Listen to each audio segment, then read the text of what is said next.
Yang terhormat para pemirsa, sengaja saya membuat video ini yaitu problem yang sering terjadi di masyarakat tentang penyitaan kendaraan oleh debt collector. Sekedar menambah wawasan agar kita tidak dibodohi oleh pihak ketiga.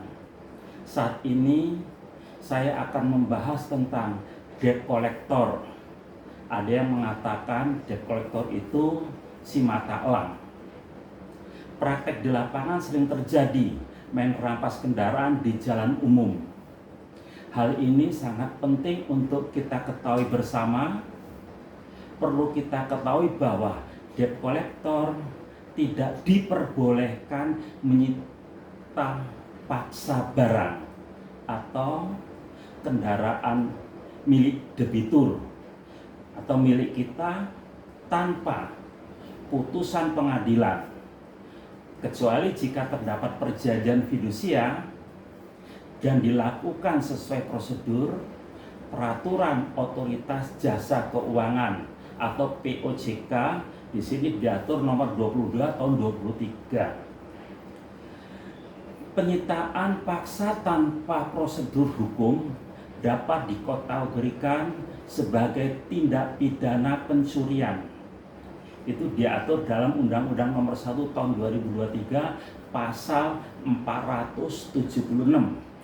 Sanksi pidana penjara paling lama 5 tahun atau denda paling banyak kategori 4. Kategori 4 ini sebesar 500 juta rupiah.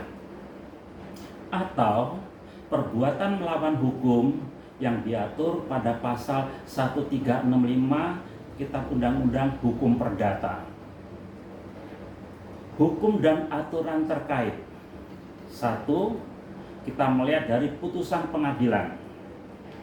Penyitaan barang yang sah hanya bisa dilakukan berdasarkan putusan pengadilan negeri, bukan oleh inisiatif pihak debt collector. Yang kedua, perjanjian fidusia. Meskipun ada jaminan fidusia, eksekusi barang tidak boleh dilakukan paksa di ruang publik atau di terbuka di jalan tanpa sepersetujuan konsumen atau pemilik, yaitu kita, sebagaimana diatur dalam pasal 4 angka 1 pasal 62 ayat 2 Prosedur Peraturan Otoritas Jasa Keuangan PJOK 223/2023. 3. Tindak pidana. Debt collector yang mengambil paksa barang dapat dijerat dengan pasal pencurian dengan ancaman pidana hingga 5 tahun. Saya ulangi lagi, sanksi atau tindak pidana debt collector yang mengambil paksa barang di jalan dapat dijerat dengan pasal pencurian dengan ancaman pidana penjara 5 tahun atau lebih jika disertai dengan kekerasan. Tindakannya harus dilakukan atau kita lakukan. 1. Kita harus siap dan berani, yaitu 1. Meminta surat tugas dan sertifikat fidusia.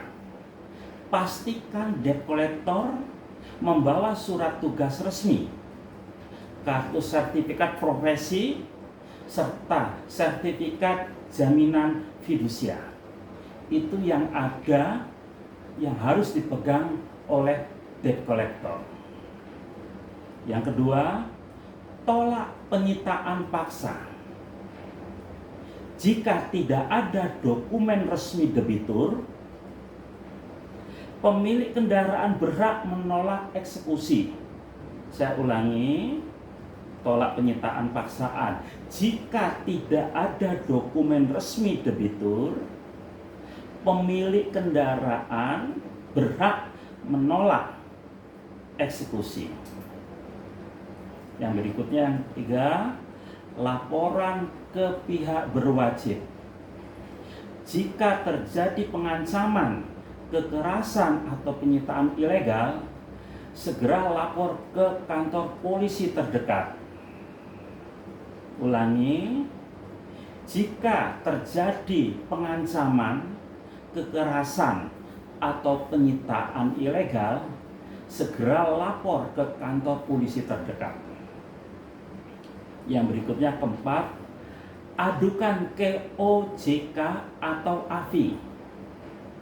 Di sini kita melaporkan atau mengadukan kepada tindakan debt collector ke Otoritas Jasa Keuangan atau OJK atau ke Asosiasi Fintech Pendanaan Bersama Indonesia atau AFI.